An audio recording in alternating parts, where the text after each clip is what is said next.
এখন বিশ্বের মৃত্যুর পর তার আত্মা ব্রহ্মা রাক্ষসে পরিণত হয়। তাই বিশ্বা প্রথমে রেডিও স্টেশনে থাকা ৫ জনকে নির্মমভাবে হত্যা করে।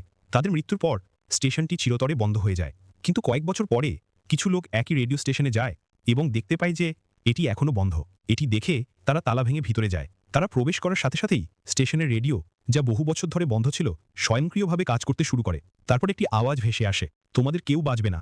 এই কথা শুনে তারা আতঙ্কিত হয়ে রেডিও স্টেশন থেকে দৌড়ে বেরিয়ে আসে। কিন্তু তারা বেরিয়ে আসার সাথে সাথেই তারা দেখতে পায় যে তারা যে গাড়িতে এসেছিল তা পুড়ে গেছে। পরের দিন রাঘব মিথিলের সাথে রেডিও স্টেশন সম্পর্কে কথা বলছে। সেখানে দাঁড়িয়ে থাকা একটি ছেলে তাদের কথা শুনে ভীত হয়ে জিজ্ঞাসা করে, ভাই তুমি ওই রেডিও স্টেশনে কেন গিয়েছিলে?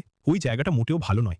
তাই তাড়াতাড়ি যাও, হলুদ জলে স্নান করো এবং তোমার কাপড় পুড়িয়ে দাও, না হলে তোমাদের কাউকেই রেহাই দেওয়া হবে না। কিন্তু রাঘব শিশুটির কথা উপেক্ষা করে এবং তার মিথ্যে গল্প দিয়ে সবাইকে আশ্বস্ত করে। পরের দিন একটি ট্রেন রেডিও স্টেশনের পাশ দিয়ে যায়, কিন্তু হঠাৎ করেই তা থেমে যায়। ট্রেন থামতে দেখে চালক চিন্তিত হয়ে পড়েন। হঠাৎ একজন বৃদ্ধ মহিলা ইঞ্জিনের কাছে এসে টাকা চান।